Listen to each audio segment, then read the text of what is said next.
Chapter 4. Good job, boys! Jack and Annie knew exactly what to do. Jack felt like he'd been a bat boy all his life. He hung his bag on a hook.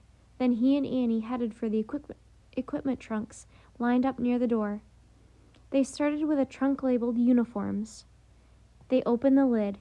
They pulled out white jerseys with red letters that spelled Braves. Together they swiftly hung up all the uniforms in a row of lockers. They finished just as the Braves arrived. All the men laughed and joked with each other as they spilled into the clubhouse. No one spoke to Jack or Annie, though. In fact, no one even looked at them. Jack and Annie paid no attention to the team either. Their magic caps helped them know the rules. Bat boys never bother the players. They never get in their way. Next, Jack opened an equipment trunk labeled cleats and helmets. He and Annie pulled out baseball shoes and batting gear. They used rags to wipe everything off. Then they quickly lined up the shoes on benches. Jack and Annie hurried to a trunk labeled bats. Together they pushed the trunks out of the visitors' clubhouse and toward the ball field. Yikes, look at the time, said Annie. She pointed to a large clock over the scoreboard. We only have 20 minutes till the game starts. And lots more to do, said Jack. Full speed. They pushed the trunk over to the visitors' dugout under the stands. Then, racing against the clock, they flew through the rest of their tasks. Jack quickly unloaded bats from the trunk. He handed them to Annie.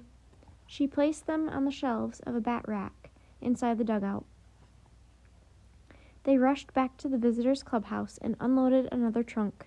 They pulled out a first aid kit, shin guards, a catcher's mitt, and a mask, and boxes of chewing gum.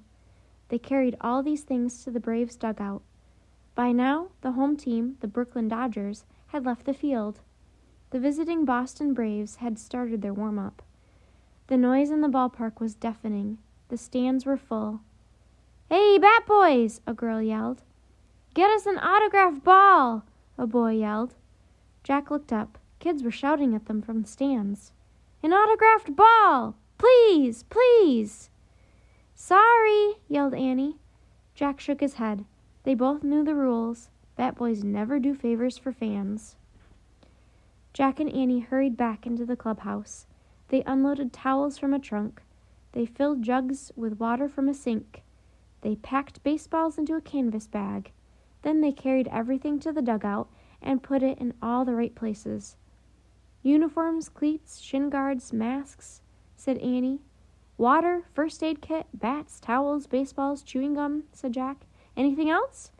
Nope, we did it, said Annie, looking out at the clock. It was 2:25. The game would start in 5 minutes. Good job, boys, said the clubhouse manager as he passed by. Thanks, said Annie. Jack and Annie quickly took their seats on the bench in the dugout. The Boston Braves players sat near them looking tense. Some scowled and folded their arms. Others chewed gum or tapped their feet. A voice came over the loudspeaker.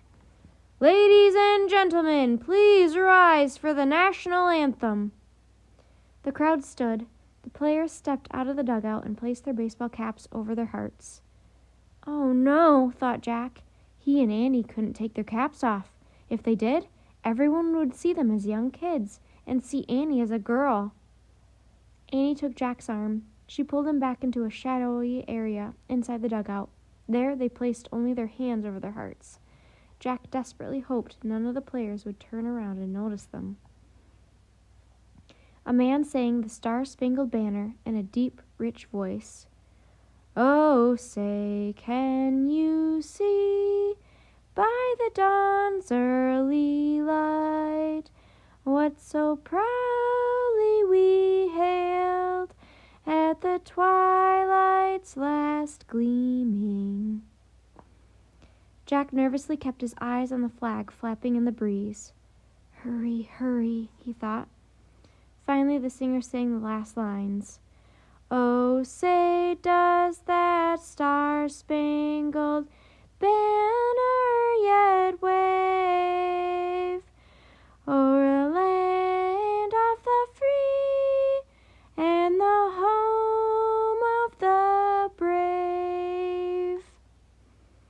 The national anthem was over.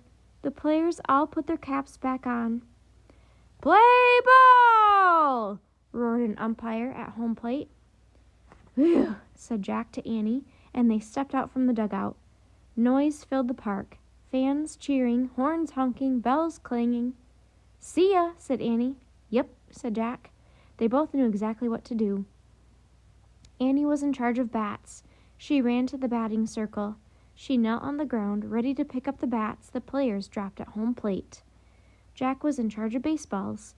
He hauled the canvas bag over to a stool near the edge of the diamond. He sat down. A strong breeze gusted over Ebbets Field. Jack pulled his cap down firmly on his head. Then he leaned forward to watch the game. His heart was racing. "Now the hard part begins," he thought.